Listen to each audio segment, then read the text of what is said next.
Season 4 episode 2 start होता है और हमें दिखता है वॉल्टर एक गन बाय करता हुआ जो उसको गन सेल कर रहा होता है।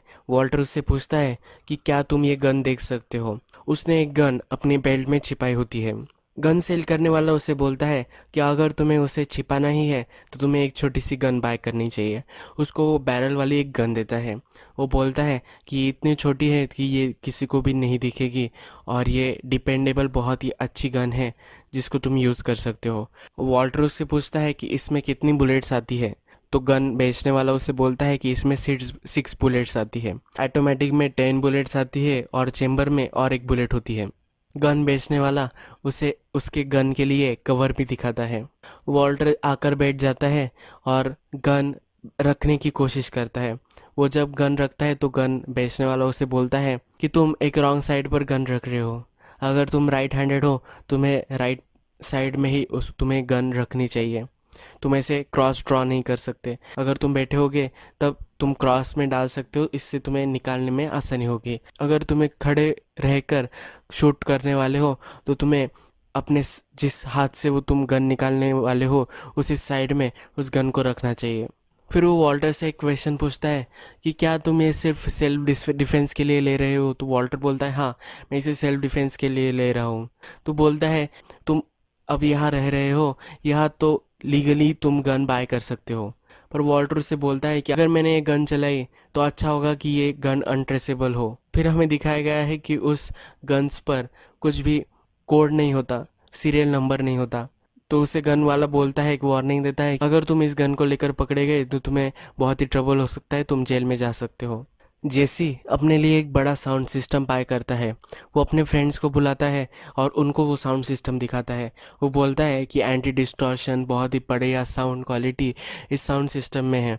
वो जो चला कर देखते हैं और उसके फ्रेंड को भी वो बहुत अच्छा लगता है। फिर वो बैठते हैं और जेसी मैथ कर रहा होता है। वो स्किनी पीट से पूछता है कि क्या तुम्हें भी मैथ ट्राई करना है। तो स्किनी पीट बोलता है कि मैं रिकवरी में हूँ तो मैं ये ट्राई नहीं कर सकता।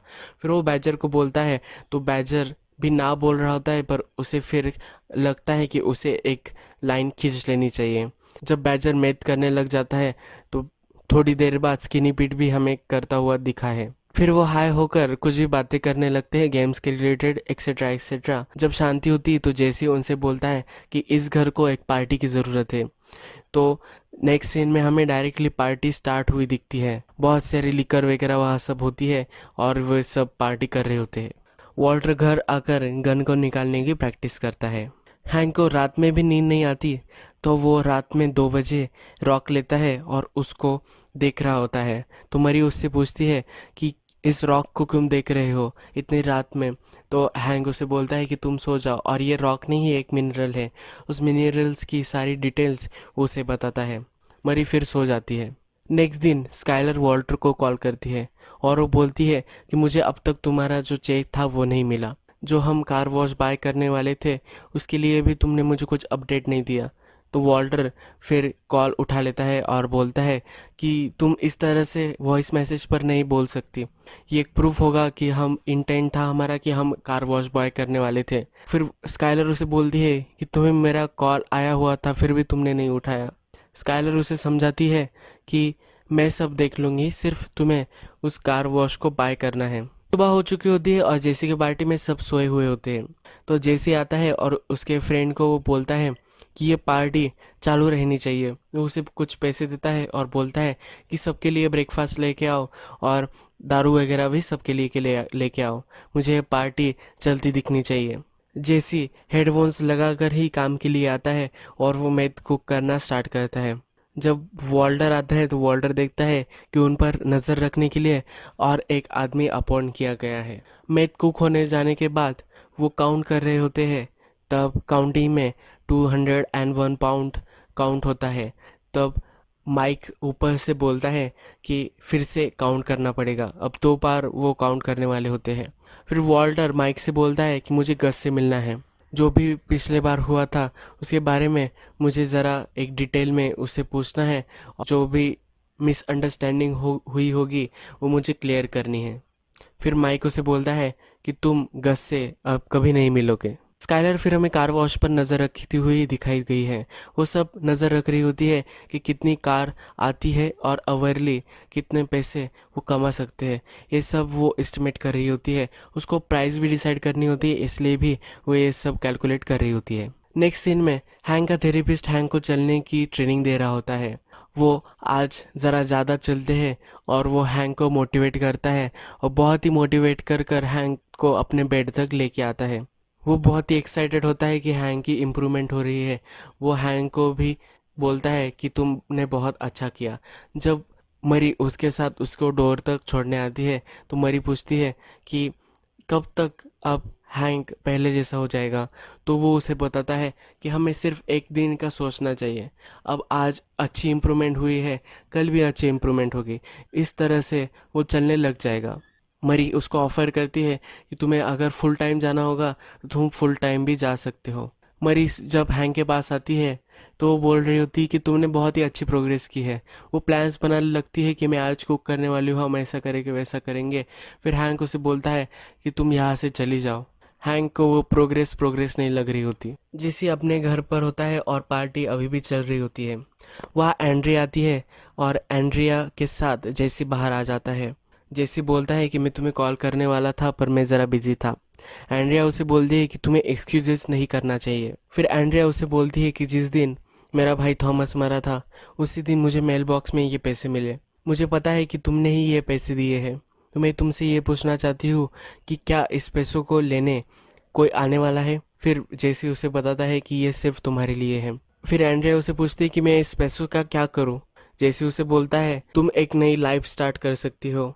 जिस नेबरहुड में तुम रहती हो अच्छा नहीं है, इसलिए तुम एक नए नेबरहुड में जा सकती हो और वहाँ एक अच्छी ज़िंदगी दे सकती हो तुम्हारे बेटे को। वो उसे ये भी बताता है कि अगर तुमने ये पैसे किसी और चीज़ में भी लगा दिए, तुमने ड्रग्स किए, तो मुझे पता नहीं चलेगा, पर तुम्हें तुम्हारे बेटे के लिए एक अच्छी लाइफ उसे देनी चाहिए। फिर वो वहाँ से चली जाती है। वॉल्टर फिर गस के घर तक आता है। वो उसकी गन निकालता है और गस के घर के यहाँ चलने लगता है। फिर उसे कॉल आता है। उस कॉल में उसे बताया जाता है कि तुम फिर से गाड़ी में बैठो और निकल जाओ। नेक्स्ट दिन हैंक के जो रॉक्स होते हैं उसकी डिलीवरी होती है। वो बहुत सारे होते हैं और डिलीवरी मैन उसको ब्रिक्स बुलाता है। जब हैंक उससे पूछता है कि क्या मेरे मिनरल्स आ गए, तो बोलती है हाँ तुम्हारे मिनरल्स आ गए। फिर हैंक उसे सब मिनरल्स को चेक करने के लिए बोलता है। वो बोलता है कि कुछ डैमेज ना हो, इसलिए तुम उसे पूरी तरीके से चेक कर लो। नेक्स्ट सीन में हमें स्काइलर जो कार वॉश का मालिक होता है उसे एक ऑफ़र देते हुए दिखाई देती है। वो उसे बोलती है कि मुझे तुम्हारा एक कार वॉश बाय करना है। तो वो उसे बोलता है कि तुम्हें इस बिज़नेस के बारे में कुछ भी पता है, कितना डेडिकेशन इस बिज़नेस को लगता है। मैंने 10 साल पहले ये कार वॉश बाय किया था और मैंने इसको एक बिज़नेस में अब कन्वर्ट कर लिया है। ये तुम्हारे घर की सफाई जैसा नहीं होता, ये बहुत ही डिफ़िकल्ट प्रोसेस है। फिर स्काइलर उसे प्राइस पूछती है तो वो उसे 10 मिलियंस बताता है। ये बहुत ही ओवर द टॉप प्राइस होती है। स्काइलर उसे बोलती है कि मैं तुम्हें $879,000 दे सकती हूँ। तो वो पूछता है कि तुम इस नंबर पे कैसे आ गई। तो वो बोलती है आजकल के रियल एस्टेट के भाव, फिर तुम्हारा जो बिजनेस है वो मैंने कैलकुलेट किया है और उस पर मैंने $50,000 ऐड किए हैं कि तुम्हें डिसरिस्पेक्टफुल ना लगे, इसलिए। फिर वो उसे बोलता है कि मेरी प्राइस 20 मिलियन है। तुम वॉल्टर वाइट की ही बीवी हो ना, तुम्हें क्या लगा कि मुझे पता नहीं होगा। स्काइलर उसे डिनाई नहीं करती और बोलती है कि मेरा ऐसा कुछ भी इंटेंट नहीं था। फिर वो उसे बोलता है कि वॉल्टर के पास उतने गट्स नहीं थे कि वो खुद आकर मुझे ऑफर दे सके, इसलिए उसने अपनी बीवी को भेजा है। फिर स्काइलर वहाँ से चली जाती है। माइक बार में बैठा हुआ होता है और फिर वहाँ वॉल्टर आता है। वॉल्टर उसे बताता है कि मैंने जो भी कुछ किया तो मेरे स्ट्रिक्टली सेल्फ डिफेंस के लिए किया। गस मुझे मार देने वाला था। फिर वॉल्टर माइक को बोलता है कि मुझे सिर्फ गस के साथ रूम में लेके चलो, मैं गस को मार दूंगा। तुम गस को ट्रस्ट नहीं कर सकते।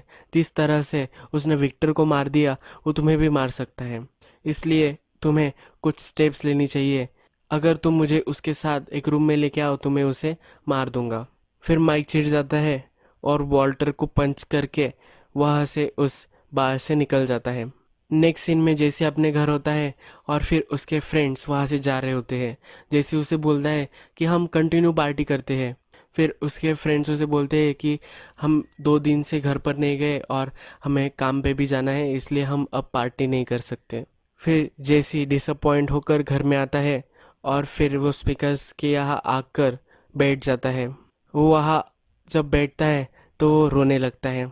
हमें इस पूरे एपिसोड में दिखाया गया है कि उसके माइंड में जो साउंड चल रहे हैं, अभी अभी तो उसने मर्डर विटनेस किया है। हमने पहले भी दिखा है कि जब जब जैसे मर्डर विटनेस करता है तो वो मैथ करने लग जाता है, वो पूरी तरह से बर्बाद हो जाता है। तो अब उसके जो माइंड में वॉइसेस चल रहे हैं, उस वॉइसेस को कम करने के लिए वो कंटिन्यू म्यूजिक में रहना चाहते हैं, इसलिए वो भी माटी ये सब थ्रो करता है। जब काम पे भी जाता है तो वो हेडफोन्स लगा कर जाता है।